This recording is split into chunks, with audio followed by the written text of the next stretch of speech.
بسم اللہ الرحمن الرحیم۔ السلام علیکم۔ میں مسلسل آدھے گھنٹے سے اپنے بالوں کو سلجھانے کی کوشش کر رہی تھی، لیکن میرے بال سلجھنے کے بجائے مزید الجھتے جا رہے تھے۔ اب مجھے غصہ آ رہا تھا کیونکہ 10 بجے میں نے اپنی دوست کی پارٹی پر جانا تھا اور ابھی 9:45 ہو رہے تھے۔ میرے پاس صرف 15 منٹ ہی باقی تھے۔ میں نے 5 منٹ مزید کوشش کی اور پھر تھک ہار کر بستر پر بیٹھ کر پھوٹ پھوٹ کر رونے لگی۔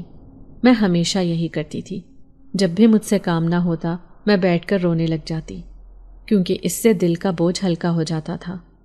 میں بستر پر بیٹھی رو رہی تھی جب اچانک ٹھنڈی ہوا کا جھونکا کمرے کے اندر آیا۔ جیسے ہی وہ میرے وجود سے ٹکرایا، میرے وجود میں کپ کپی دوڑ گئی۔ میں نے ایک نظر کھڑکی سے باہر دیکھا جہاں تیز دھوپ تھی اور گرمی اس قدر شدید تھی کہ اگر ہوا بھی چلتی تو وہ بھی گرم ہوتی۔ میں حیران تھی کہ آخر یہ ٹھنڈی ہوا کا جھونکا کہاں سے آیا ہے۔ میرے وجود کو ایک عجیب سا سکون ملا تھا اور ایک مسحور کن خوشبو میرے آس پاس پھیلنے لگی۔ مجھے یوں محسوس ہونے لگا جیسے مجھ پر کوئی نشہ طاری ہو رہا ہو۔ میں مزید تھوڑی دیر اسی حالت میں رہتی کہ اچانک دروازے پر دستک ہوئی اور اس کے ساتھ ہی میری کزن کمرے کے اندر داخل ہو گئی، لیکن میری حالت دیکھ کر اس کے منہ سے ایک زوردار چیخ نکلی۔ وہ تیزی سے بھاگتی ہوئی میرے پاس آئی اور میرے بالوں کو ہاتھ لگا کر کہنے لگی، یہ تم نے اپنے بالوں کے ساتھ کیا کر دیا ہے؟ اس کی بات سن کر میں نے اسے کہا، زیادہ کچھ نہیں ہے، بس سلجھ نہیں رہے۔ میری بات سن کر اس نے میرا ہاتھ پکڑا اور مجھے شیشے کے سامنے کھڑا کیا، جہاں اپنے بالوں کی حالت دیکھ کر مجھے لگا میرے پاؤں کے نیچے سے زمین نکل گئی ہو۔ میرے بال ایک دوسرے میں بہت بری طرح پھنسے ہوئے اور چپکے ہوئے تھے۔ یوں لگ رہا تھا جیسے کسی نے ایلفی لگا کر انہیں جوڑ دیا ہو۔ اپنے بالوں کی یہ حالت دیکھ کر میں پھوٹ پھوٹ کر رونے لگی۔ مجھے سمجھ نہیں آ رہی تھی کہ آخر میرے ساتھ ہو کیا رہا ہے۔ یہ میرے ساتھ پہلی بار نہیں ہو رہا تھا، بلکہ اس سے پہلے بھی میرے ساتھ ایسے ہی واقعات ہو چکے تھے۔ میرے کام سدھرنے کے بجائے مزید خراب ہو جاتے، اور ایسا تبھی ہوتا جب مجھے کسی فنکشن پر یا کسی رشتہ دار کے گھر جانا ہوتا۔ پچھلے 1 مہینے سے میں گھر سے باہر نہیں نکل پا رہی تھی۔ کالج بھی میں بمشکل 2 یا 3 بار گئی تھی۔ میری امی بھی بہت پریشان تھی، لیکن کسی کو بھی اس کی وجہ سمجھ میں نہیں آ رہی تھی۔ میری دادی جو ہمیشہ سے ہی مجھے تانے اور باتیں سناتی آئی تھی، وہ یہی کہتی تھی کہ میں یہ سب کچھ جان بوجھ کر کر رہی ہوں۔ میں پڑھائی سے جان چھڑوانے کے لیے ڈرامے کر رہی ہوں، لیکن آج تو میرے بالوں کا حال دیکھ کر وہ بھی پریشان ہو گئی، کیونکہ ایک بات کا تو انہیں بھی اچھی طرح سے اندازہ تھا کہ مجھے اپنے بال بہت زیادہ عزیز ہیں۔ میں نے انہیں بہت محنت اور بہت پیار سے بڑا کیا تھا۔ دوست کے گھر جانا تو میرا ملتوی ہو ہی گیا تھا، اب مجھے اپنے بالوں کی فکر تھی۔ میں مسلسل 1 گھنٹے سے اپنی دادی کے سامنے بیٹھی اپنے بالوں کو کھلوانے کی کوشش کر رہی تھی، جبکہ میری دادی میرے بال سلجھاتی اور اس کے ساتھ ہی مجھے ایک تھپڑ لگاتی۔ لڑکی، یہ تم نے اپنے بالوں کے ساتھ کیا کیا ہے؟ تمہیں اندازہ بھی ہے کہ تمہارے بال کس قدر خراب ہو جائیں گے؟ اور جتنے تمہارے بال ٹوٹ رہے ہیں، مجھے نہیں لگتا کہ تمہارے سر میں ایک بھی بال باقی بچے گا۔ دادی کی بات سن کر مجھے نئے سرے سے رونا آنے لگا۔ میں نے روتے ہوئے کہا، دادی پلیز ایسی باتیں تو نہ کریں، آپ کچھ کریں، میرے بالوں کو ٹھیک کر دیں۔ دادی مزید تھوڑی دیر کوشش کرتی رہی، لیکن جب ان سے بھی کچھ نہ بن پایا تو انہوں نے بھی مجھے اٹھا دیا اور کہا کہ جاؤ خود ہی کچھ کرو، مجھ میں اتنی ہمت نہیں ہے جو میں گھنٹوں بیٹھ کر تمہارے بال کھولتی رہوں۔ روتی ہوئی میں اپنے کمرے میں آ گئی اور دوبارہ شیشے کے آگے کھڑی ہو کر اپنے بالوں کا معائنہ کرنے لگی۔ آنسو مسلسل میری آنکھوں سے بہہ رہے تھے۔ اچانک ہی مجھے نیند آنے لگی۔ میں حیران تھی کہ یہ کون سا وقت ہے نیند کا، حالانکہ رات کو میں 10 گھنٹے سوتی رہی تھی۔ میں نہ چاہتے ہوئے بھی سونے کے لیے لیٹ گئی۔ نہ جانے کب میری آنکھ لگی، مجھے کچھ بھی یاد نہیں۔ جب میں سو کر اٹھی تب مغرب کی اذانیں ہو رہی تھی۔ میرے کمرے میں ایک بہت ہی پیاری خوشبو پھیلی ہوئی تھی۔ وہ خوشبو سونگھ کر میری روح کو ایک سکون ملا۔ مجھے شروع سے ہی پرفیومز کا بہت شوق تھا اور میں چاہتی تھی کہ جتنی زیادہ ہو سکے پرفیومز اکٹھی کروں۔ ابھی بھی مجھے لگ رہا تھا کہ میری کزن ہی کوئی نیا پرفیوم لائی ہے۔ اس سے اسی بارے میں پوچھنے کے لیے میں تیزی سے کمرے سے باہر نکلی۔ میرا دھیان اپنے بالوں سے بھی ہٹ گیا تھا۔ مجھے دیکھ کر میری دادی نے اپنے پاس بلایا اور کہنے لگی، ارے تمہارے بال تو دوبارہ سے بالکل ٹھیک ہو گئے ہیں، تم نے آخر بالوں پر کیا لگایا ہے؟ دادی کی بات سن کر میں حیران ہو گئی اور اپنے بالوں میں ہاتھ پھیرنے لگی۔ واقعی یہ تو بالکل پہلے جیسے ہی ہو گئے تھے۔ مجھے سمجھ نہیں آیا کہ میں دادی کو کیا کہوں، کیونکہ میں خود حیران پریشان تھی۔ لہٰذا میں نے انہیں کہا کہ میں نے سر دھویا تھا، اسی لیے دوبارہ سے ٹھیک ہو گئے ہیں، اور اپنی کزن کے کمرے کی طرف بڑھ گئی جس سے میں نے پرفیوم کے بارے میں پوچھنا تھا۔ لیکن یہ جان کر مجھے سخت مایوسی ہوئی، کیونکہ میری کزن کوئی بھی نئی پرفیوم نہیں لائی تھی۔ تو پھر میرے کمرے میں اتنی پیاری خوشبو کس نے پھیلائی؟ میں نے حیران ہو کر اپنی کزن سے پوچھا۔ میری بات سن کر میری کزن بھی حیران ہونے لگی اور کہنے لگی، تمہارے کمرے میں تو کوئی شخص بھی نہیں گیا جو میں کہتی کہ شاید وہ پرفیوم لگا کر گیا ہو۔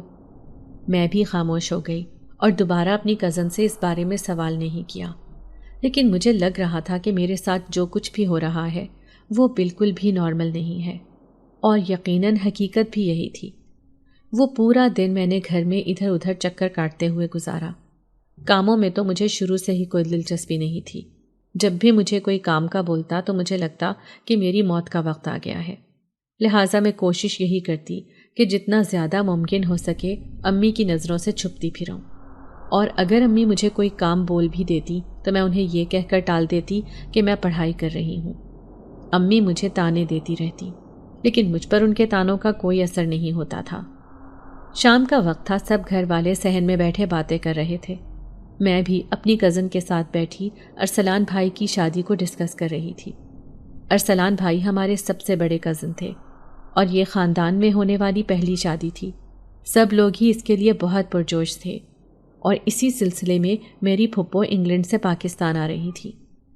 خاندان کی خواتین کو پھپھو سے زیادہ ان کے بیٹے سے ملنے میں دلچسپی تھی، کیونکہ سب خواتین کی ایک عدد بیٹی تھی، اور سب خواتین ہی یہی چاہتی تھیں کہ ان کی بیٹی ایک بڑے گھرانے میں راج کرے۔ میری امی بھی کچھ اسی سلسلے میں مجھے ہر وقت ہدایات دیتی رہتی کہ اپنا خیال رکھا کرو، اپنی حالت درست بنا کر گھوما کرو۔ تمہاری پھپھو آئیں گی، تمہیں دیکھیں گی تو کیا سوچیں گی کہ اسے ذرا بھی سلیقہ نہیں ہے، جبکہ میں اپنی امی کی باتیں ایک کان سے سن کر دوسرے کان سے نکال دیتی، کیونکہ نہ تو مجھے اپنی پھپھو میں کوئی دلچسپی تھی اور نہ ہی ان کے بیٹے میں۔ اور پھر وہ دن آ ہی گیا۔ پھپھو اپنے بیٹے کے ساتھ ہمارے گھر میں آ گئیں۔ جب میں نے ان کے بیٹے کو پہلی نظر دیکھا تو وہ مجھے بہت ہی پیارا لگا۔ وہ تھا ہی بہت حسین۔ میرے دل میں بھی یہ خیال آیا کہ میں اس کی بیوی بن جاؤں تو اس میں کوئی بھی بری بات نہیں ہے۔ لہٰذا میں بھی باقی لڑکیوں کی طرح اس کے آس پاس گھومنے پھرنے کے پلان بنانے لگی، کیونکہ تھی تو میں بھی ایک مشرقی لڑکی۔ شام کا وقت تھا، سب گھر والے صحن میں ہی جمع تھے، جبکہ میں کچن میں کھڑی سب کے لیے چائے بنا رہی تھی۔ اسی وقت میرا کزن وہاں پر آیا اور مجھ سے ادھر ادھر کی باتیں کرنے لگا۔ یوں لگ رہا تھا جیسے ہم دونوں میں بہت پرانی دوستی ہو۔ مجھے اس کا یوں باتیں کرنا بہت اچھا لگ رہا تھا۔ اچانک میری نظر اس کے پیچھے لگے شیشے پر پڑی۔ سامنے کا منظر دیکھ کر مجھے لگا کہ میرے قدموں کے نیچے سے زمین نکل گئی ہے، کیونکہ شیشے میں میرے کزن کا عکس نظر نہیں آ رہا تھا، جبکہ میرا عکس وہاں پر صاف نظر آ رہا تھا۔ میں نے دوبارہ دیکھا، لیکن ابھی بھی وہاں پر میرے کزن کا عکس نہیں تھا۔ میرا پورا جسم خوف سے سرد پڑنے لگا۔ میں نے ایک نظر اپنے کزن کی طرف ڈالی، جو آنکھوں میں ایک عجیب سی چمک لیے مجھے دیکھے جا رہا تھا، اور پھر دیکھتے ہی دیکھتے اس کی آنکھوں کا رنگ لال ہونے لگا، اور پھر اس کے ساتھ ہی اس کی آنکھیں سیاہ ہو گئیں، جبکہ اس کی شکل بگڑنے لگی۔ اس کی یہ حالت دیکھ کر میرے منہ سے ایک زوردار چیخ نکلی اور میں بے ہوش ہو کر زمین پر گر پڑی۔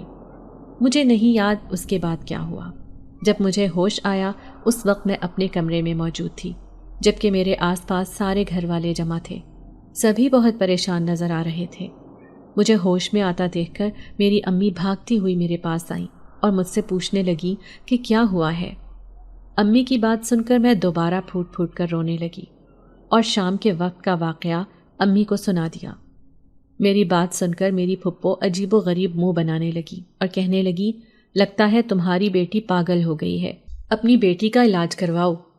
یہ کہہ کر وہ اپنے بیٹے کا ہاتھ پکڑ کر کمرے سے باہر چلی گئی، اور اگلے ہی دن وہ اپنے بیٹے کو لے کر دوسرے رشتہ دار کے گھر میں رہنے کے لیے چلی گئی۔ اور مجھے اپنی کزن سے ہی پتہ چلا تھا کہ اسی شام پھپھو نے امی سے میرے رشتے کے بارے میں بات کی تھی۔ وہ اپنے بیٹے کی شادی مجھ سے ہی کروانا چاہتی تھی۔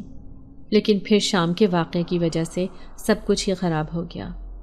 میری کزن میری طرف مشکوک نظروں سے دیکھنے لگی اور کہنے لگی، کیا تم نے یہ سب کچھ جان بوجھ کر کیا ہے یا جو تم کہہ رہی ہو وہ حقیقت ہے؟ اس کی بات سن کر میں قسمیں اٹھانے لگی اور کہنے لگی کہ میں بالکل سچ کہہ رہی ہوں، میں نے جو کچھ بھی دیکھا وہ بالکل حقیقت تھی۔ پھپھو کا بیٹا کوئی عام انسان نہیں ہے۔ اور پھر اس دن کے بعد سے میں پھپھو کے بیٹے سے کترائی کترائی ہی پھرنے لگی۔ جب بھی میرا اس سے سامنا ہو تو میں اسے نظر انداز کر کے گزر جاتی تھی۔ رات کا وقت تھا، میں اپنے بستر پر لیٹی ایک ہارر مووی دیکھ رہی تھی۔ میں نے کمرے کی لائٹس آف رکھی تھی۔ مووی پر ایک بہت ہی ڈراؤنا سین چل رہا تھا، جبکہ مجھے اس کی پرواہ ہی نہیں تھی۔ میں ہر چیز سے بے نیاز مزے سے فلم کو انجوائے کر رہی تھی جب اچانک کمرے کی لائٹس آن ہو گئی۔ جیسے ہی کمرے کی لائٹس آن ہوئی میں نے آنکھیں بند کر لی، کیونکہ زیادہ دیر اندھیرے میں رہنے کی وجہ سے میری آنکھوں میں روشنی چبھنے لگی تھی۔ چاندنی، یہ کیا طریقہ ہے؟ تمہیں میں نے کتنی بار کہا ہے کہ پہلے دروازے پر دستک لے کر اجازت لیا کرو اور پھر کمرے میں داخل ہوا کرو، میں نے کوفت سے کہا، لیکن دوسری طرف سے مجھے کوئی بھی جواب موصول نہ ہوا۔ تھوڑی دیر بعد جب میری آنکھیں کچھ دیکھنے کے قابل ہوئیں تو میں نے دیکھا کہ کمرے میں کوئی بھی نہیں تھا، اور پھر اس کے ساتھ ہی دوبارہ سے لائٹ خود بخود ہی آف ہو گئی۔ اب مجھے صحیح معنوں میں گڑبڑ کا احساس ہونے لگا تھا۔ میں تیزی سے اپنے بستر سے اٹھی اور بھاگنے کے لیے دروازے کی طرف بڑھی، لیکن یہ کیا؟ دروازہ پہلے سے ہی لاک تھا۔ مجھے سمجھ نہیں آ رہی تھی کہ میرے ساتھ یہ سب کچھ کیا ہو رہا ہے۔ چاندنی، میرے ساتھ یہ سب کچھ تم کر رہی ہو نا؟ اگر یہ تم ہو تو میں تمہیں ابھی سے بتا رہی ہوں کہ یہ مذاق میرے ساتھ نہیں کرنا، کیونکہ اگر میں نے تمہیں پکڑ لیا تو مجھ سے برا اور کوئی بھی نہیں ہوگا، میں نے چاندنی کو دھمکاتے ہوئے کہا، کیونکہ مجھے ابھی بھی یہی لگ رہا تھا کہ چاندنی اپنے بھائی کے ساتھ مل کر میرے ساتھ کوئی مذاق کر رہی ہے۔ میں نے چاندنی کی طرف سے جواب کا انتظار کیا، لیکن کوئی جواب موصول نہ ہوا۔ اس کے ساتھ ہی کمرے کی کھڑکی خود بخود کھل گئی اور ٹھنڈی ہوا اندر آنے لگی۔ وہی ہوا جو میں نے چند دن پہلے ہی اپنے وجود پر محسوس کی تھی۔ کھڑکی کا خود بخود کھلنا اور پھر ٹھنڈی ہوا کا ایک کمرے کے اندر آنا اب مجھے ایک اور ہی اشارہ دے رہے تھے، ایک ایسا اشارہ جس کے بارے میں میرے لیے سوچنا بھی دشوار ہو رہا تھا۔ کون ہے؟ کون ہے یہاں پر؟ میں نے کانپتی ہوئی آواز میں پوچھا، لیکن دوسری طرف ابھی بھی گہری خاموشی پھیلی ہوئی تھی۔ اچانک مجھے ایک زوردار چیخ سنائی دی۔ چیخ کی آواز سن کر میں خود اونچی آواز میں چلانے لگی اور امی کو مدد کے لیے پکارنے لگی۔ کافی دیر چلانے کے بعد بھی وہاں پر کوئی بھی نہیں آیا۔ مجھے یوں لگ رہا تھا جیسے میری آواز پلٹ کر میری ہی طرف آ رہی ہو۔ اب میری آنکھوں سے آنسو بہنے لگے تھے۔ میں نے ایک نظر اپنے لیپ ٹاپ کی طرف دیکھا جو منہ کے بل زمین پر پڑا ہوا تھا اور اس کے کانچ کے ٹکڑے پورے فرش پر بکھرے ہوئے تھے۔ یہ سب دیکھ کر مجھے یوں محسوس ہو رہا تھا جیسے میں خود بھی کسی ہارر فلم کا ہی ایک حصہ ہوں۔ میرے ذہن میں اپنی دوست کی باتیں گونج رہی تھیں جو اکثر مجھے سمجھایا کرتی تھی کہ رات کے وقت یہ سب چیزیں مت دیکھا کرو ورنہ خود ہی نقصان اٹھاؤ گی، اور آج مجھے لگ رہا تھا کہ میرے نقصان کا دن آ ہی گیا ہے۔ کاش میں اس کی بات مان لیتی اور یہ سب کچھ نہ کرتی۔ ہزاروں طرح کے خیالات تھے جو میرے ذہن میں گردش کر رہے تھے، اور ہزاروں طرح کے سوالات تھے جو مجھے بے چین کیے جا رہے تھے، لیکن میرے پاس ان میں سے کسی کا حل نہیں تھا اور نہ ہی کسی کا جواب تھا۔ میں وہی ٹیک لگا کر دروازے کے ساتھ بیٹھ گئی اور خوفزدہ نظروں سے پورے کمرے میں دیکھنے لگی۔ اچانک مجھے کمرے کے کونے میں ایک سایہ نظر آیا۔ وہ بہت ہی لمبا اور اونچا شخص تھا جس کا سر چھت سے لگ رہا تھا۔ اس کو دیکھ کر مجھے اپنا دل ڈوبتا ہوا محسوس ہوا۔ اندھیرے میں بھی مجھے اچھی طرح سے محسوس ہو رہا تھا کہ اس نے ایک لمبا سا چوغا پہنا ہوا ہے۔ میں گھور گھور کر اسے دیکھنے لگی اور پھر اچانک ہی وہ میرے انتہائی قریب آ گیا۔ ایک انگلی کے فاصلے پر میری نظر اس کی ناک اور اس کے ہونٹوں پر پڑی۔ میں اسے اچھی طرح سے دیکھ سکتی تھی اور محسوس بھی کر سکتی تھی۔ مجھے لگا کہ میرا دل دھڑکنا بند ہو جائے گا۔ اچانک ہی اس کے ہونٹوں پر ایک بہت ہی پیاری مسکان آئی اور اس کے ساتھ ہی میری ہمت جواب دے گئی اور میں دوبارہ بے ہوش ہو کر گر پڑی۔ سورج کی کرنیں میرے چہرے پر پڑ رہی تھیں جو مجھے بے چین کیے جا رہی تھی۔ میں نے مندی مندی آنکھیں کھولی اور اپنے چاروں طرف دیکھنے لگی۔ میں اس وقت کمرے کے فرش پر لیٹی ہوئی تھی جبکہ میرے ساتھ ہی ایک سرخ رنگ کا گلاب پڑا ہوا تھا جس کا آدھا حصہ سیاہ تھا۔ اس گلاب کو دیکھ کر رات کا واقعہ میری نظروں کے سامنے گھومنے لگا اور مجھے ایک نئے سرے سے خوف محسوس ہونے لگا، لیکن اب میں یہ سب مزید برداشت نہیں کر سکتی تھی۔ میں نے فیصلہ کر لیا تھا کہ میں گھر کے کسی فرد کو اس بارے میں بتاؤں گی، اور پھر میں نے اپنی دادی کو اس بارے میں بتانے کا فیصلہ کیا۔ میں تیزی سے اپنے کمرے سے نکلی اور دادی کے کمرے کی طرف چلی گئی۔ صبح صبح مجھے اپنے کمرے میں دیکھ کر دادی بہت حیران ہوئی اور مجھ سے پوچھنے لگیں کہ آخر کیا مسئلہ ہے۔ پھر میں نے روتے ہوئے دادی کو ان تمام عجیب و غریب واقعات کے بارے میں بتا دیا جو ایک لمبے عرصے سے مجھے پریشان کیے جا رہے تھے، اور پھر میں نے وہ سرخ رنگ کا گلاب بھی دادی کے سامنے رکھ دیا جو اس وقت تقریباً پورا ہی سیاہ ہو چکا تھا۔ اس گلاب کو دیکھ کر دادی کی آنکھیں کھلی کی کھلی رہ گئیں۔ انہوں نے تیزی سے وہ گلاب میرے ہاتھوں سے لیا اور خوفزدہ نظروں سے کبھی میری طرف دیکھتی اور کبھی مجھ سے پیچھے دیکھتی۔ میں نے جب پلٹ کر دیکھا تو وہاں پر کوئی بھی نہیں تھا۔ میں نے اپنی دادی سے پوچھا، دادی آخر ماجرا کیا ہے؟ مجھے بھی اس بارے میں بتائیں۔ میری بات کو انسنا کر کے دادی نے جلدی سے اپنی تسبیح اٹھائی اور نہ جانے کس چیز کا ورد کرنے لگی۔ مسلسل 20 منٹ تک وہ ویٹ کرتی رہی۔ 20 منٹ بعد انہوں نے دوبارہ آنکھیں کھولی اور پورے کمرے میں ایک پھونک ماری۔ دادی کی یہ حرکت دیکھ کر میں مزید حیران رہ گئی اور بے چینی سے دادی کے بولنے کا انتظار کرنے لگی۔ سب سے پہلی بات دادی نے جو کہی وہ یہ تھی کہ اب میں تم سے جو بھی بات کروں گی وہ ہم دونوں کے درمیان ہی رہے گی، اس کو کوئی دوسری مخلوق نہیں سن پائے گی۔ دادی کی بات سن کر میرا دل خوف سے دھڑکنے لگا، یعنی میں جس چیز کے بارے میں سوچ رہی تھی اور جس چیز کے بارے میں اندازہ لگا رہی تھی وہ بالکل سچ تھی۔ میں نہیں جانتی تھی کہ مجھ پر ایک کتنا بڑا راز آشکار ہونے جا رہا ہے، اور میں نہیں جانتی تھی کہ یہ میری اور دادی کی آخری ملاقات ہے۔ اس کے بعد میں دادی کو کبھی بھی نہیں دیکھ پاؤں گی، اور میں نہیں جانتی تھی کہ اس وقت کے بعد ایک ایسا وقت بھی آنے والا ہے جس کا اگر مجھے پہلے ہی اندازہ ہو جاتا تو شاید میں مرنا پسند کرتی، لیکن اس وقت میں جینا پسند نہ کرتی۔ اور پھر میری دادی بولنا شروع ہوئی۔ جیسے جیسے دادی بولتی گئی ویسے ویسے میرے رونگٹے کھڑے ہوتے گئے۔ یہ کہانی آج سے چند مہینے پہلے شروع نہیں ہوئی تھی، بلکہ یہ اس وقت شروع ہوئی تھی جب میں پیدا ہی نہیں ہوئی تھی، بلکہ یہ کہنا زیادہ مناسب ہوگا جس دن میرا اس دنیا میں پہلا دن تھا، یہ کہانی تبھی شروع ہوئی تھی۔ میری دادی بتاتی ہیں کہ جس وقت میں پیدا ہوئی تھی اس وقت گھر کے حالات بہت ہی زیادہ خراب تھے۔ کبھی کبھار فاقوں کی نوبت آ جاتی تھی، جبکہ میرے باپ کو میری کوئی پرواہ ہی نہیں تھی۔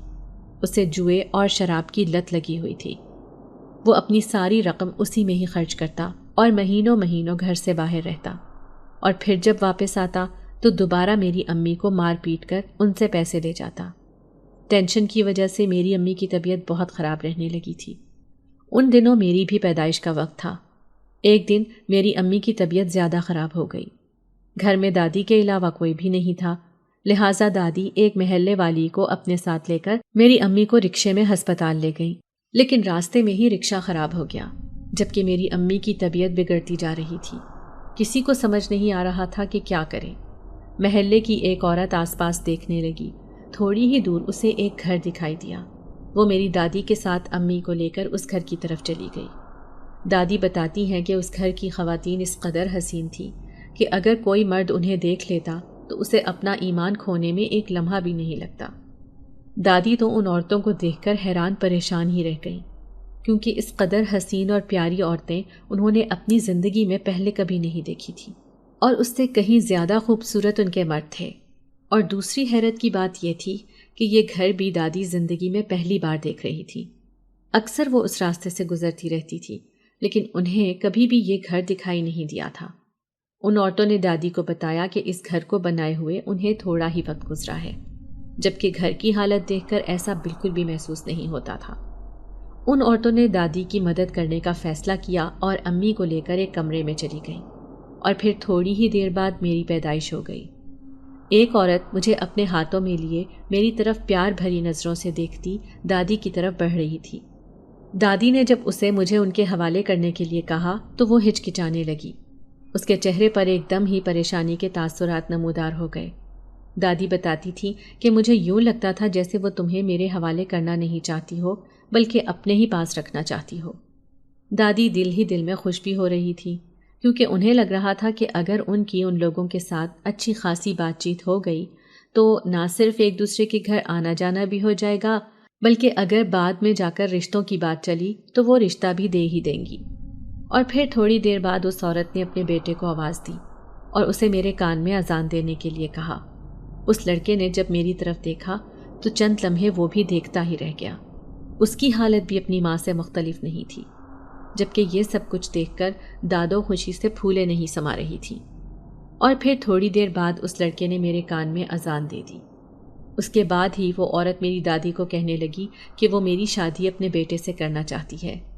اس کی بات سن کر دادی کو ایک دم ہی غصہ آ گیا کیونکہ اس کے بیٹے کی عمر 18 یا 19 سال معلوم ہوتی تھی، جبکہ میں ابھی ہی پیدا ہوئی تھی۔ دادی نے اس سے کہا کہ ایسا ممکن نہیں ہے، اور پھر اس سے سخت الفاظ میں باتیں بھی کی جن سے وہ عورت بہت مایوس ہوئی، اور پھر اس کے چہرے پر غصے کے آثار نمودار ہونے لگے۔ اس سے پہلے کہ وہ دادی کو سخت باتیں سناتی، دوسری عورت نے اسے خاموش رہنے کو کہا اور دادی کو ایک ہی بات کہی کہ ہم بہت جلد اپنی امانت کو لے کر واپس چلے جائیں گے۔ ہم نے آپ کی مدد کی ہے، ہم نے آپ کا ساتھ دیا ہے، اب آپ کو بھی اس کے بدلے میں ہمیں کچھ دینا ہوگا۔ جبکہ دادی کو غصہ آ گیا۔ انہوں نے میری ماں کی حالت کی بھی فکر نہیں کی، انہیں زبردستی اٹھایا اور مجھے اپنے بازو میں اٹھا کر محلے کی عورت کو لے کر گھر سے باہر نکل گئی۔ تھوڑی دور جا کر جب انہوں نے پیچھے پلٹ کر دیکھا تو ان کی حیرت کی انتہا نہ رہی کیونکہ وہاں پر اس وقت کوئی بھی گھر موجود نہیں تھا۔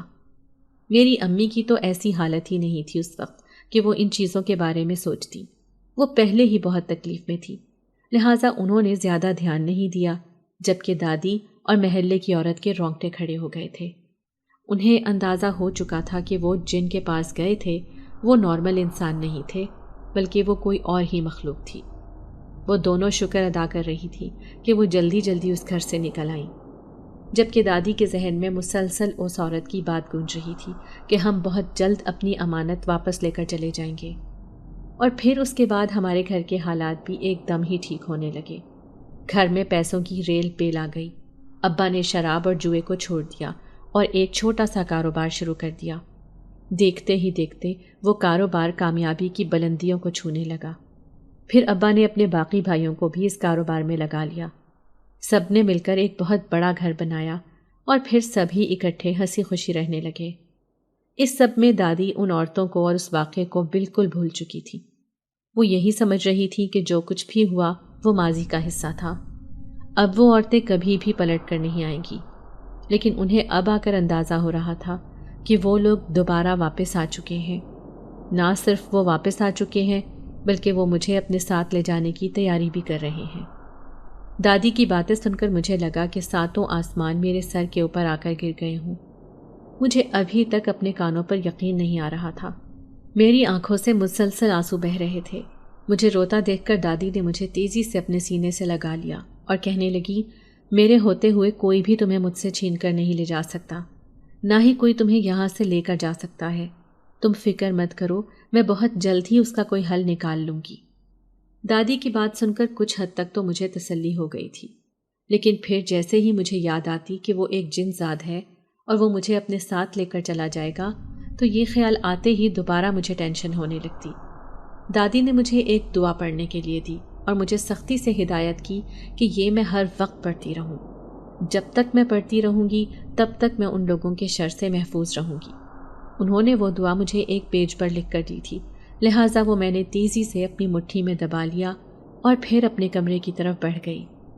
وہ پورا دن میں نے خوفناک نظروں سے اپنے ارد گرد دیکھتے ہوئے گزارا تھا۔ نہ جانے کیوں مجھے بار بار یہی محسوس ہوتا تھا کہ کوئی نہ کوئی مجھے دیکھ رہا ہے اور مجھے گھور رہا ہے۔ میری یہ حرکتیں دیکھ کر 2-3 بار میری کزن نے بھی مجھے ٹوکا، یہ کیا تم چوروں کی طرح اپنے آس پاس دیکھ رہی ہو؟ انسان کی بچی بن کر بیٹھو نا۔ اس کی بات سن کر بھی میں نے کچھ نہیں کہا۔ دن کا تو کوئی مسئلہ ہی نہیں تھا، دن تو ویسے بھی گزر ہی جاتا ہے۔ اصل مسئلہ تو رات کا تھا۔ اس رات میں نے اپنی کزن کو کہا کہ وہ میرے ساتھ میرے کمرے میں سوئے، لیکن اس نے صاف انکار کر دیا۔ میں نے اپنی امی کو کہا تو انہوں نے بھی میری بات ٹال دی۔ سب ہی مطلبی ہیں، میں نے غصے سے کہا اور اپنے کمرے میں آ گئی۔ میں خود کو یہ تسلی دے رہی تھی کہ میں کسی چیز سے بھی نہیں ڈرتی، لیکن جیسے ہی میں کمرے کے اندر داخل ہوئی، ایک انتہائی پیاری خوشبو نے میرا استقبال کیا۔ یہ خوشبو گزشتہ خوشبو سے مختلف تھی۔ غرض یہ کہ تمام خوشبوئیں ہی ایک دوسرے سے مختلف ہوتی اور خوشبو دوسری خوشبو سے بڑھ کر ہوتی۔ میرے وجود میں ایک سکون کا احساس دوڑ گیا اور مجھے ایک عجیب سا سرور محسوس ہونے لگا۔ مجھے لگ رہا تھا کہ یہ کوئی نشہ ہے جس کے نشے میں چور ہو رہی ہوں۔ مجھے لگ رہا تھا کہ میں تھوڑی ہی دیر میں اپنے ہوش و حواس کھو دوں گی۔ اس کے ساتھ ہی ٹھنڈی ہوا کا جھونکا کمرے کے اندر آیا اور میرے پورے جسم میں سردی کی لہر دوڑ گئی۔ اس قدر شدید گرمی میں بھی مجھے کپکپی لگ رہی تھی۔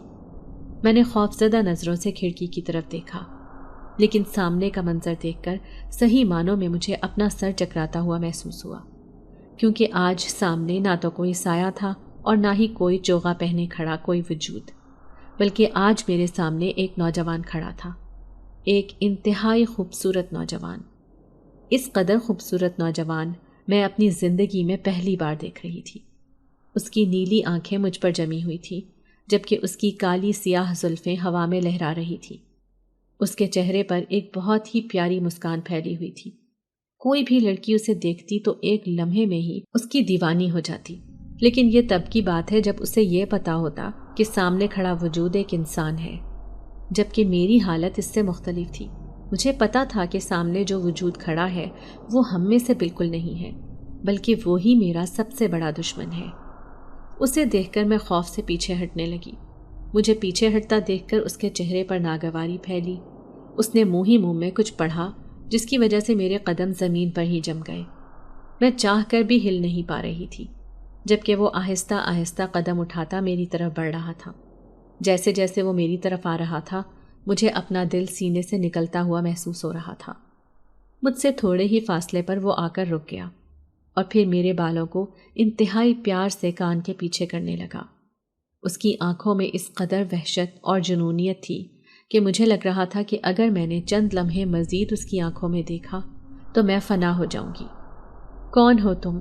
میں نے اس سے کانپتی ہوئی آواز میں پوچھا۔ میری بات سن کر اس کے چہرے پر ایک مسکراہٹ چھا گئی۔ میں تمہارا چاہنے والا ہوں اور بہت جلد تمہیں اپنے ساتھ یہاں سے لے کر چلا جاؤں گا۔ اس کی بات سن کر میری آنکھوں سے آنسو بہنے لگے۔ میری آنکھوں سے آنسو بہتے دیکھ کر اس کے چہرے پر دوبارہ ناگواریت چھا گئی۔ وہ انتہائی پیار سے میرے آنسو صاف کرنے لگا۔ جہاں جہاں مجھے اس کا لمس محسوس ہو رہا تھا، مجھے لگ رہا تھا کہ میرے وجود میں آگ لگ رہی ہو۔ میرے وجود میں تکلیف کا احساس بڑھتا جا رہا تھا۔ اچانک ہی میرے جسم کو ایک جھٹکا لگا اور میں گھٹنوں کے بل زمین پر بیٹھ گئی۔ اب میری حالت یہ تھی کہ میں اس کے قدموں میں بیٹھی ہوئی تھی۔ اس کی غراتی ہوئی آواز میرے کانوں میں پڑی۔ اگر تم نے میرے علاوہ کسی اور کے بارے میں سوچنے کی کوشش بھی کی یا کسی اور کے ساتھ کسی بھی قسم کا تعلق جوڑنے کی کوشش کی تو نہ صرف میں تمہیں بلکہ تمہارے سب گھر والوں کو جلا کر بھسم کر دوں گا۔ اس کی آواز میں اس قدر دہشت تھی کہ مجھے اپنا وجود فنا ہوتا ہوا محسوس ہو رہا تھا۔ میں نے تیزی سے سر اٹھایا، لیکن اب وہ وہاں پر موجود نہیں تھا۔ یقیناً آج اس کے آنے کا مقصد ہی یہی تھا کہ وہ مجھے اچھی طرح سے باور کروا سکے کہ میں صرف اور صرف اس کی امانت ہوں اور کسی اور کے بارے میں سوچنا ہی میرے لیے گناہ ہے۔ میں نے اسی وقت دادی کے پاس جانے کا فیصلہ کیا، کیونکہ مجھے اب محسوس ہونے لگا تھا کہ پانی سر سے بہت اوپر جا چکا ہے۔ اب جو کچھ بھی کرنا تھا ہمیں جلد سے جلد ہی کرنا تھا۔ لیکن جیسے ہی میں دروازہ کھولنے لگی، یہ دیکھ کر میری مایوسی کی انتہا نہ رہی، کیونکہ دروازہ بند تھا۔ کافی دیر کوششوں کے باوجود بھی دروازہ نہیں کھلا۔ میں تھک کر اپنے بستر پر آ کر بیٹھ گئی۔ مجھے پتا تھا کہ یہ سب کچھ وہ جن ذات کر رہا ہے۔ وہ مجھے تنگ کرنا چاہتا ہے۔ وہ پوری رات میں نے جاگتے ہوئے گزاری، کیونکہ وہ پوری رات مجھے ایک لمحے کے لیے بھی اس جن ذات نے سونے نہیں دیا۔ کبھی مجھے یوں محسوس ہوتا جیسے وہ پورے کمرے میں چکر کاٹ رہا ہے، اور کبھی وہ مجھے اپنے سرہانے بیٹھا محسوس ہوتا۔ کبھی وہ میرے بالوں میں انگلیاں چلاتا اور کبھی وہ میرا نام پکار کر مجھے جگانے کی کوشش کرتا۔ مجھے یوں محسوس ہوتا تھا جیسے اسے مجھے تنگ کر کے مزہ آ رہا ہو۔ صبح فجر کے قریب جا کر میری آنکھ لگی۔ میں 2 گھنٹے ہی سوئی تھی، جب میرے دروازے پر زوردار دستک ہوئی۔ شور کی آواز سن کر میں اپنے بستر پر اٹھ بیٹھی۔ باہر سے بہت سے لوگوں کے رونے کی آوازیں آ رہی تھیں۔ ایک عجیب سا ماحول بنا ہوا تھا۔ میرا دم گھٹنے لگا۔ میں تیزی سے بستر سے اٹھی اور جا کر دروازہ کھولا۔ سامنے میری کزن کھڑی رو رہی تھی۔ مجھے دیکھ کر اس نے مجھے گلے سے لگا لیا اور پھوٹ پھوٹ کر رونے لگی۔ میں نے اس سے پوچھا کہ کیا ہوا ہے، لیکن اس سے بولنا دشوار ہو رہا تھا۔ اس کے بعد میری نظر اپنی امی پر پڑی۔ ان کا بھی یہی حال تھا۔ یوں لگ رہا تھا جیسے کسی کا انتقال ہو گیا ہو۔ یہ خیال آتے ہی میرے ذہن میں آنے والا پہلا چہرہ میری دادو جان کا تھا۔ میں تیزی سے بھاگتی ہوئی اپنی امی کے پاس گئی اور ان سے پوچھنے لگی کہ کیا ہوا ہے۔ انہوں نے مجھے سینے سے لگایا اور پھر وہی ہوا تھا جس کا ڈر تھا۔ امی نے مجھے بتایا کہ دادو کا انتقال ہو گیا ہے۔ یہ خبر میرے لیے کسی صدمے سے کم نہیں تھی۔ مجھے لگ رہا تھا کہ اب سب کچھ ختم ہو گیا ہے۔ اب میں بھی زندہ نہیں بچوں گی، کیونکہ مجھے بچانے کے لیے جو واحد انسان تھا وہ بھی اس دنیا سے جا چکا تھا۔ اب ایسا کوئی بھی شخص نہیں تھا جو اس معاملے میں میری مدد کر پاتا، لہٰذا 2 دن میں نے بغیر کھائے پیے گزارا۔ اس کے بعد بھی مجھے سنبھلنے میں تقریباً 1 مہینہ لگا۔ اس 1 مہینے میں اس جن ذات نے ایک لمحے کے لیے بھی میرا پیچھا نہیں چھوڑا تھا۔ وہ ہر وقت ہی مجھے پریشان کرتا رہتا، اور اس دوران اگر کوئی اور شخص مجھ سے بات کرنے کی کوشش کرتا تو وہ اسے بھی پریشان کرنا شروع کر دیتا۔ جمعے کا دن تھا۔ اس دن میری پھپھو دوبارہ سے ہمارے گھر میں موجود تھی۔ دراصل دن کے وقت دادی جان کا 40واں تھا۔ شام کے وقت سارے معاملات نپٹا کر گھر والے دوبارہ اکٹھے بیٹھے ہوئے تھے، جب میری پھپھو نے میری طرف دیکھتے ہوئے کہا، ارے سارا، تم تو پہلے سے بھی زیادہ خوبصورت ہو گئی ہو۔ ان کی بات سن کر مجھے بہت عجیب لگا، کیونکہ فی الحال ایسی باتیں کرنے کا وقت نہیں تھا، لیکن پھر بھی میں نے زبردستی مسکرا دیا۔ مجھے اپنے چہرے پر مسلسل اپنے کزن کی نظروں کی تپش محسوس ہو رہی تھی، جو مجھے بہت پریشان کر رہی تھی، کیونکہ میں جانتی تھی کہ اگر وہ جن ذات آ گیا تو وہ بہت زیادہ واویلا مچائے گا، اور میں فی الحال کسی بھی قسم کا تماشا نہیں چاہتی تھی۔ لہٰذا میں وہاں سے خاموشی سے اٹھی اور چھت پر چلی آئی۔ مجھے وہاں پر کھڑے تھوڑی ہی دیر گزری تھی جب مجھے یوں محسوس ہوا جیسے کوئی میرے پیچھے آ کر کھڑا ہوا ہو۔ جب میں نے پیچھے پلٹ کر دیکھا تو وہاں پر ارسلان کھڑا تھا۔ ارسلان کو دیکھ کر میں نے جلدی سے نظریں چرائیں اور اس کی سائڈ سے ہو کر جانے ہی لگی تھی جب اس نے میری بازو پکڑ لی۔ جیسے ہی اس نے میری بازو پکڑی، ایک زوردار چیخ اس کے منہ سے نکلی اور اس کے ساتھ ہی اس کا ہاتھ جلنے لگا۔ اس کے ہاتھ کو جلتا دیکھ کر مجھے اندازہ ہو چکا تھا کہ وہ جن ذات یہاں پر آ چکا ہے۔ ارسلان مسلسل اونچی آواز میں چلائے جا رہا تھا۔ تکلیف سے اس کا برا حال تھا۔ اس کی چیخوں کی آواز سن کر سارے گھر والے بھی چھت پر آ گئے، اور جب انہوں نے ارسلان کا جلا ہوا ہاتھ دیکھا تو سبھی پریشان ہو گئے اور سوالیہ نظروں سے میری طرف دیکھنے لگے، جبکہ مجھے سمجھ نہیں آ رہا تھا کہ میں اس کا کیا جواب دوں۔ اور پھر ارسلان نے تھوڑی دیر پہلے والا قصہ سب کو سنا دیا۔ کسی نے بھی اس بات پر غور نہیں کیا کہ ارسلان نے زبردستی میرا ہاتھ پکڑنے کی کوشش کی تھی، اور پھر اس کی ماں فوراً سے شروع ہو گئی، ارے یہ میرے بیٹے پر الزام لگا رہی تھی، جبکہ سب سے بڑی ڈائن تو یہ خود ہی ہے۔ میں تو سوچ رہی تھی کہ میں اسے اپنے گھر کی بہو بناؤں گی، اب مجھے لگتا ہے کہ مجھے اس سے 40 فٹ کے فاصلے پر رہنا ہوگا۔ اور پھر تھوڑے ہی عرصے میں پورے خاندان میں یہ قصہ مشہور ہو گیا کہ میں جادوگرنی ہوں۔ ہر کوئی میرے بارے میں عجیب و غریب باتیں کرنے لگا۔ میری پھپھو جہاں بھی جاتی اپنے بیٹے کو لے کر جاتی اور پھر سب کو اس کا ہاتھ دکھاتی۔ مجھے سمجھ نہیں آ رہا تھا کہ میں کیا کروں۔ مجھ پر میری زندگی تنگ ہوتی جا رہی تھی۔ دوسری طرف سے میرے گھر میں جو رشتے آتے تھے وہ بھی آنا ختم ہو گئے تھے۔ مجھے وہ وقت ابھی بھی یاد ہے جب مجھے دیکھ کر میری کزن کہتی ہوتی تھی، یار سارا، تم تو بہت ہی پیاری ہو، تمہارے لیے تو ایک سے بڑھ کر ایک رشتہ آئے گا۔ مجھے تو لگتا ہے کوئی بھی شخص تمہیں ریجیکٹ نہیں کر پائے گا۔ تمہیں دیکھ کر ہر کوئی ہی پہلی نظر میں دیوانہ ہو جائے گا۔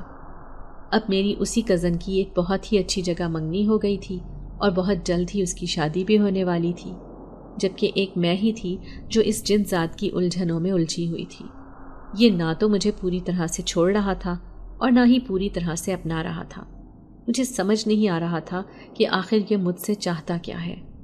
کئی دن یہ غائب رہتا، اور جب دوبارہ سے جن ذات واپس آتا تو دوبارہ سے ایک نیا واویلا مچا دیتا۔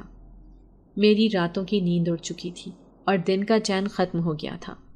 بعض اوقات تو ایسے ہوتا کہ آدھی رات کے وقت یہ جن ذات مجھے زبردستی اٹھا کر چھت پر لے کر جاتا اور وہاں پر گھنٹوں بیٹھ کر مجھ سے باتیں کرتا رہتا، اور کبھی کبھار تو ایسے ہوتا وہ 3 دن بھی غائب رہتا۔ اگر میں کسی شخص سے بات کر لیتی تو نہ صرف وہ اس شخص کو نقصان پہنچاتا بلکہ اس کے ساتھ ساتھ وہ مجھے بھی تکلیف دیتا تھا۔ میں گھر میں کسی بھی فرد سے اس بات کا ذکر نہیں کر پا رہی تھی، کیونکہ جب بھی میں گھر میں کسی سے بات کرنے کی کوشش کرتی تو میری زبان بند ہو جاتی تھی۔ میں چاہ کر بھی وہ الفاظ ادا نہیں کر پاتی تھی جو میں کرنا چاہتی تھی، اور یہ سب کچھ صرف اور صرف اس جن ذات کی وجہ سے ہو رہا تھا۔ اور بعد میں بھی پھر میری اسی کوشش پر مجھے اس کی طرف سے مختلف سزائیں سہنا پڑتی۔ میرے پورے جسم پر جگہ جگہ زخموں کے نشانات تھے۔ یہ تمام زخم مجھے اس جن ذات نے دیے تھے۔ مجھے اس وقت سے خوف آتا تھا جب مجھے ڈر تھا کہ وہ جن ذات پورے کا پورا ہی مجھ پر قابض ہو جائے گا۔ میں اس کے ساتھ کہیں بھی نہیں جانا چاہتی تھی۔ میں اپنے خاندان والوں کے ساتھ ہی رہنا چاہتی تھی، لیکن وہ تھا کہ میرا پیچھا چھوڑنے کا نام ہی نہیں لے رہا تھا۔ وہ بھی معمول کی طرح ہی ایک رات تھی۔ معمول کے مطابق ہی وہ جن ذات میرے پاس آیا اور مجھے زبردستی اٹھا کر چھت پر لے کر گیا۔ ہم دونوں چھت پر بیٹھے باتیں کر رہے تھے۔ میں خاموشی سے اس کی باتوں کو سنتی جا رہی تھی۔ وہ ہمیشہ کی طرح ہی میری تعریفیں کر رہا تھا۔ اب ان تعریفوں کی مجھے اس قدر عادت ہو گئی تھی کہ مجھے فرق ہی نہیں پڑتا تھا، الٹا مجھے غصہ آتا تھا۔ میں تمہیں دیکھنا چاہتی ہوں۔ نہ جانے میرے ذہن میں کیا آیا، میں نے جن ذات سے یہ کہہ دیا۔ میری بات سن کر جن ذات مسکرانے لگا اور کہنے لگا، تمہارے سامنے ہی موجود ہوں، جتنا چاہے مجھے دیکھ لو۔ اس کی بات سن کر میں نے تیزی سے نفی میں سر ہلایا اور کہنے لگی، نہیں، میں نے تمہارا اصل وجود دیکھنا ہے۔ میری بات سن کر اس کے چہرے پر ایک سایہ آ کر لہرایا۔ تھوڑی دیر وہ یوں ہی خاموش بیٹھا رہا، پھر وہ مسکراتے ہوئے بولا، تم میرے اصل وجود کو نہیں دیکھ پاؤ گی، لہٰذا بہتر یہی ہے کہ تم یہ ضد چھوڑ دو اور جیسا سب کچھ چل رہا ہے ویسا ہی چلنے دو۔ لیکن آج نہ جانے کیوں میں نے یہ فیصلہ کر لیا تھا کہ آج کچھ بھی ہو جائے میں اس کا اصل وجود دیکھ کر ہی رہوں گی، لہٰذا میں مسلسل ضد کرنے لگی۔ میری بات سن کر وہ چند لمحے کے لیے مجھے دیکھتا رہا اور پھر کہنے لگا، ٹھیک ہے، میں تمہیں اپنا اصل وجود دکھانے کے لیے تیار ہوں۔ لہٰذا میں نے اپنے دل کو مضبوط کیا اور اس کی طرف دیکھنے لگی۔ میں پلکے جھپکے بغیر چند لمحے تک اسے دیکھتی ہی رہی، لیکن اس کے وجود میں ایک لمحے کے لیے بھی کوئی تبدیلی واقع نہیں ہوئی تھی۔ اب مجھے غصہ آنے لگا تھا۔ میں نے اسے کہا کہ مجھ سے مذاق کرنا چھوڑ دو اور مجھے اپنے اصل وجود سے آگاہ کرواؤ۔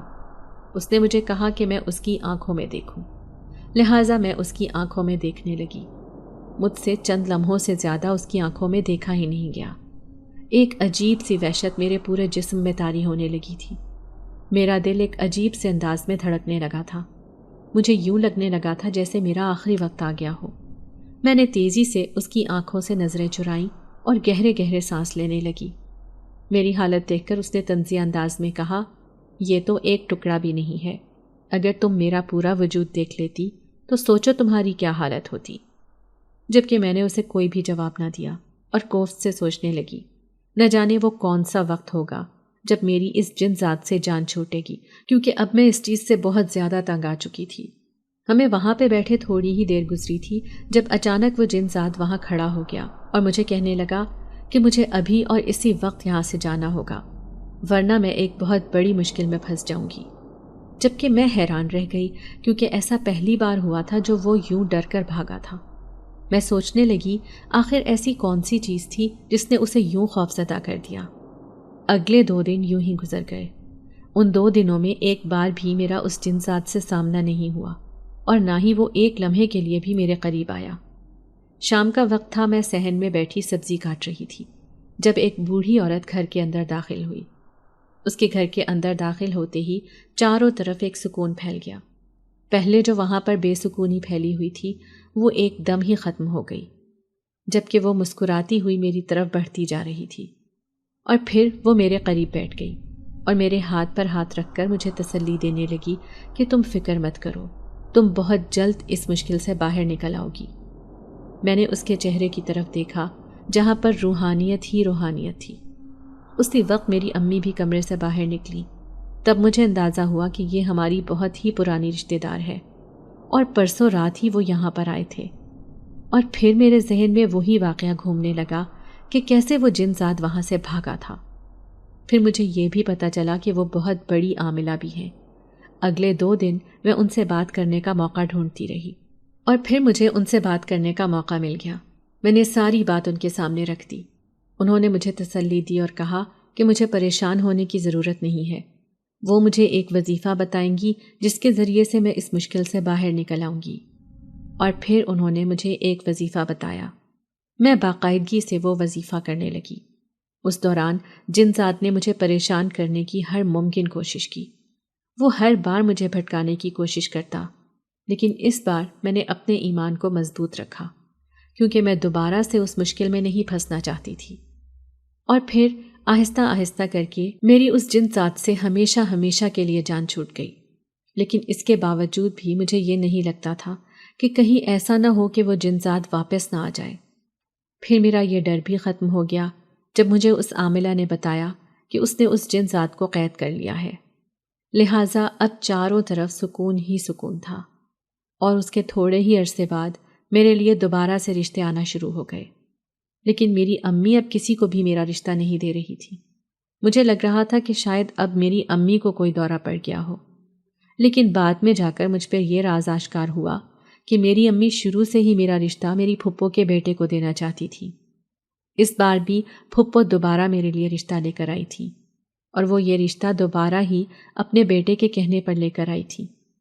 میرا دل کر رہا تھا کہ میں صاف انکار کر دوں، لیکن پھر اپنی امی کے احتجاج پر میں نے اس سے شادی کرنے کی حامی بھر لی، اور پھر تھوڑے ہی عرصے بعد میری دھوم دھام سے شادی ہو گئی۔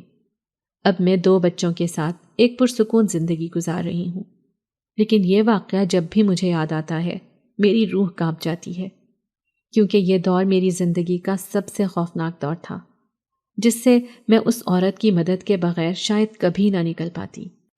اگر آپ کو آج کی ہماری کہانی پسند آئی ہے تو اسے لائک کیجیے اور اپنے پیاروں کے ساتھ شیئر کیجیے، اور ہاں، اگر آپ نے ابھی تک ہمارا چینل سبسکرائب نہیں کیا تو ضرور کیجیے۔